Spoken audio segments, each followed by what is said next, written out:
శాంతి భద్రతలకు విఘాతం కలిగిస్తే చూస్తూ ఊరుకోబోమని హోంమంత్రి అనిత అన్నారు. వైకుంఠ ఏకాదశికి వస్తున్న భక్తులకు పూర్తి స్థాయి భద్రత కల్పిస్తున్నామని ఆమె తెలిపారు. సోషల్ మీడియా చేస్తున్న దుష్ప్రచారాన్ని నమ్మొద్దని భక్తులకు సూచించారు. భూదేవి కాంప్లెక్స్ వద్ద తొక్కిసలాట జరిగిందని సోషల్ మీడియాలో స్ప్రెడ్ అయిన విషయంపై ఆరా తీస్తున్నామని అన్నారు. ఎవరైనా టీటీడీపై వదంతులు సృష్టిస్తే చర్యలు తప్పవని హోంమంత్రి అనిత హెచ్చరించారు.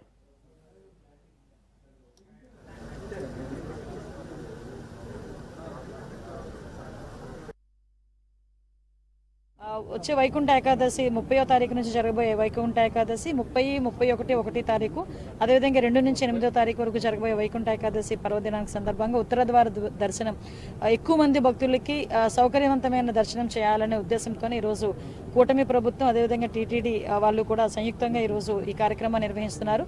దీనికి భక్తులందరినీ కూడా సహకరించాల్సిందిగా మీ అందరినీ కూడా కోరుకుంటున్నాను. సోషల్ మీడియాలో ఏదైతే మాట్లాడుతున్నారో వాటిని తిప్పికొట్టాల్సిన బాధ్యత మా డిపార్ట్మెంట్ మీద ఎంతవరకు అయితే ఉందో వాటితో పాటు మీ మీద కూడా ఉందని పత్రికా వాళ్ళకు కూడా నేను విన్నవించుకుంటున్నానండి. ఎందుకంటే ఎవరో ఏదో రాస్తే దాన్ని బేస్ చేసుకొని కొన్ని ఛానల్స్ వాళ్ళు అదే నిజమని చెప్పి ప్రచారం చేసే పరిస్థితి వస్తుంది.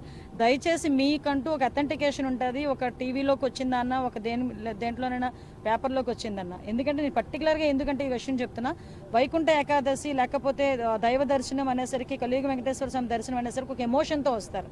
అదేవిధంగా చాలా దూర ప్రాంతాల నుంచి కొంతమంది నడుచుకొని వస్తారు, కొంతమంది దూర ప్రాంతాల నుంచి బస్సుల మీద ప్రయాసాలు తీసుకొని వస్తారు, చంటి పిల్లలతో వస్తారు. అలాంటి వాళ్ళని ఎక్కడో ఏది జరగకుండానే ఎలా జరిగిపోయింది, తొక్కిసలాట జరిగిపోయింది, ఇంతమంది గాయాలయ్యి అంతమంది హాస్పిటల్లోకి వెళ్ళిపోయారని ఎవడో ఎందుకు పనికిరన్నాడు సోషల్ మీడియాలో మాట్లాడితే దాన్ని బేస్ చేసుకొని చాలామంది భయాందోళనకు గురి అయ్యే పరిస్థితులు ఉన్నాయి. కాబట్టి నేను సాక్షాత్తు ఎస్పీ గారు, మా పోలీస్ డిపార్ట్మెంట్ అక్కడికి వెళ్ళి చాలా క్లియర్గా అక్కడ విషయం చూపించి చెప్పడం జరిగింది. ఇలా పోస్టుల మీద పెట్టే వాళ్ళని కూడా